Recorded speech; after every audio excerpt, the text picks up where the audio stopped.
Karen was 17, with a face that looked too kind to ever do anything wrong. The kind of boy aunties trusted, teachers liked, and girls ignored. On the outside, he was forgettable.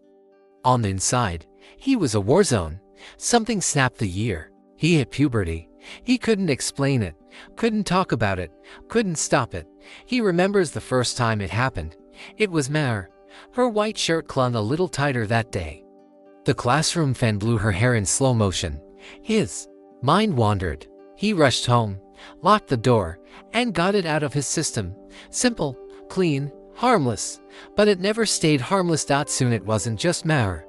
It was every girl, every hallway, every walk home.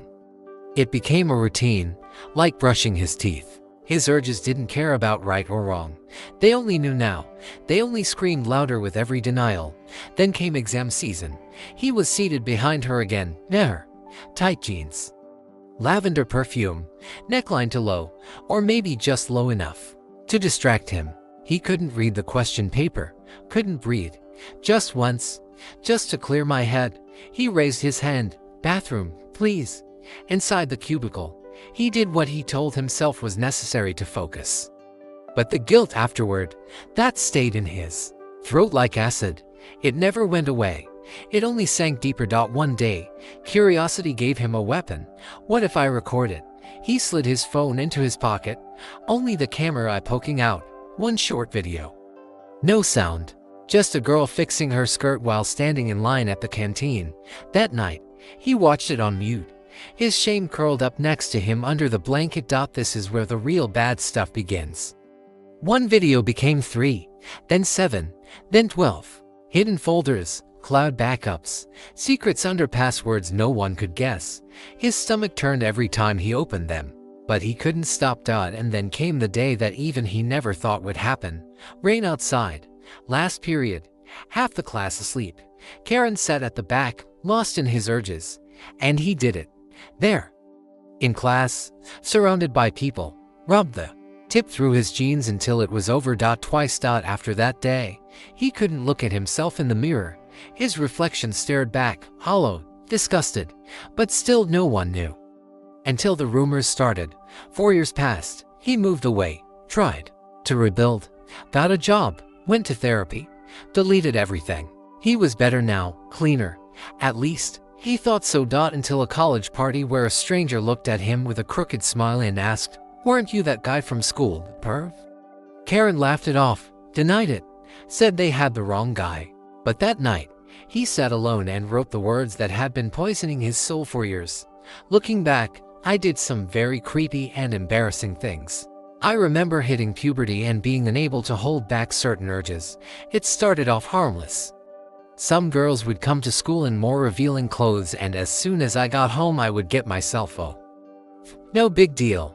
But it got worse. During exams, I would almost always get urges because the girls in front of me would wear tight jeans and my mind wouldn't be able to focus on the exam.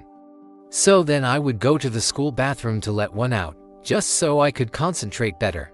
This is where the real bad stuff begins.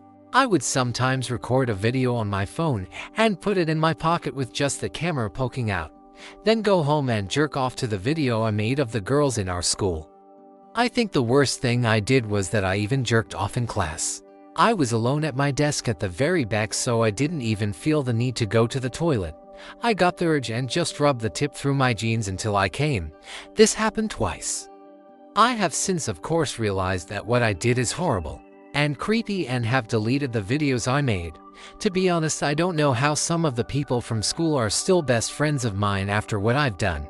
Sure, everyone does dumb stuff when they're 16 or 17 years old, but that isn't an excuse. These things I did still haunt me sometimes to this day, almost 4 years later. I know it's all in the past, but sometimes I still get people coming up to me and asking if I really did those things, which I just deny nowadays. He posted it anonymously. Just one post. No name, no photo, just pain. And it exploded. People called him a monster, a creep, a future predator. Others said he was brave for telling the truth. Some begged for his identity to be exposed. Others said they saw themselves in him, and it terrified them. One comment simply said, What you do when no one is watching becomes who you are. That broke him, but it also built him back up. He wrote again. I follow up. The confessions I made were never for sympathy. They were for the kid who's about to slide their phone camera out in the hallway, thinking no one will notice. For the kid who thinks urges justify action. They don't. They destroy. Today, Karen is still haunted, but he's also honest. He's done trying to hide. He knows there will never be forgiveness from some, but maybe, just maybe, his story will stop someone else from becoming what he once was.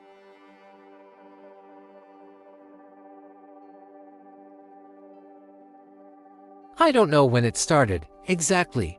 Maybe 2 weeks ago, maybe a little more, but I can say for sure that something is wrong with Emma. It started small. She began to forget little details.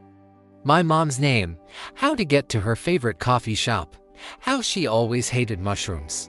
Then she began laughing at shows she used to hate.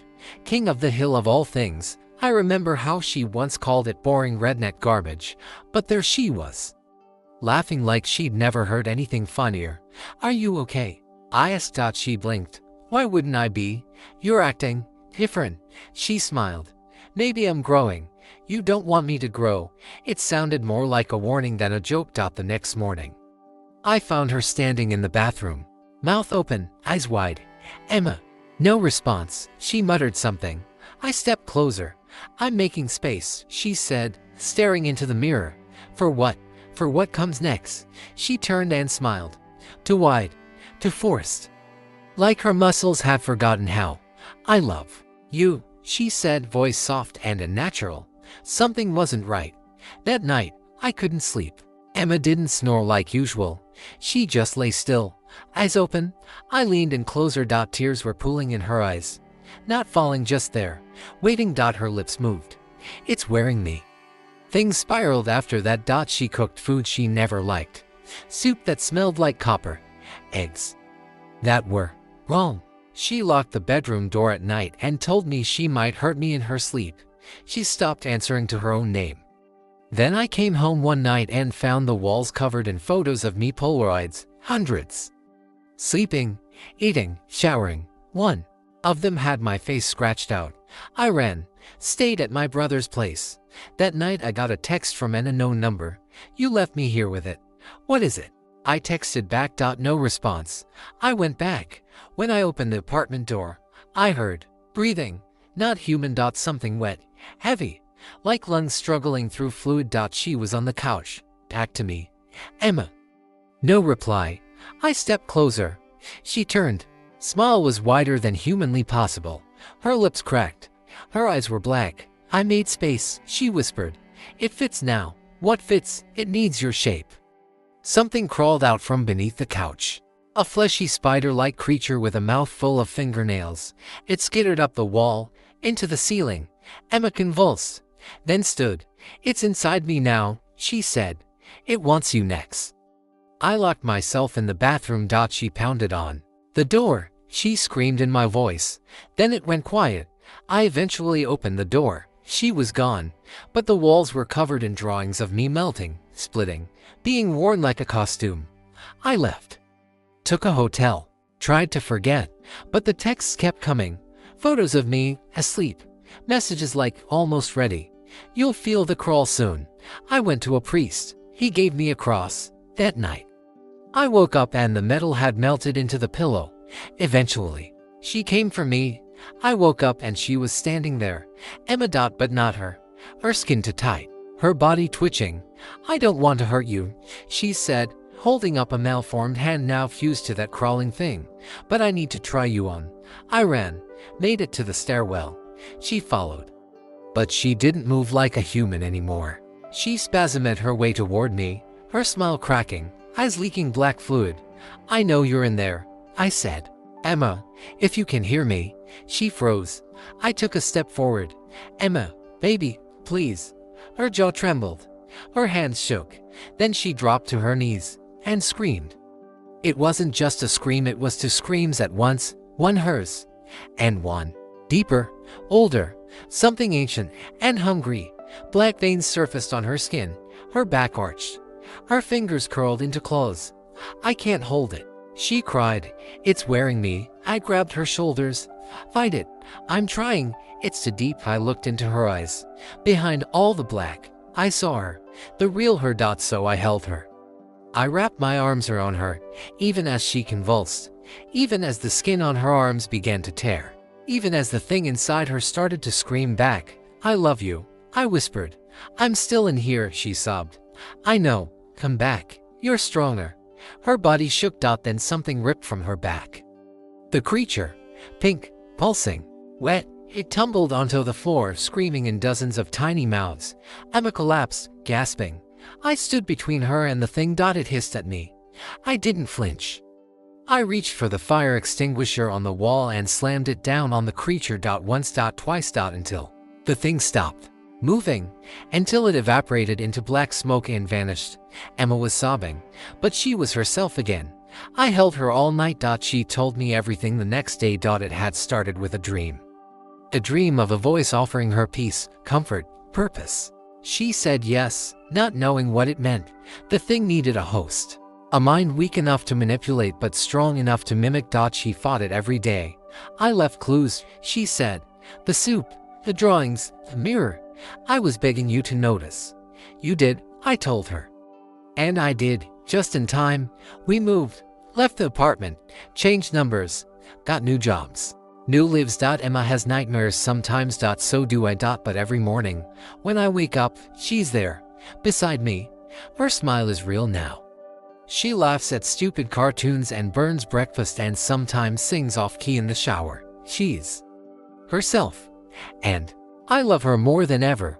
We survived. Some people don't, but we did. Because I didn't run. Because she fought. Because real love is stronger than any darkness trying to crawl inside.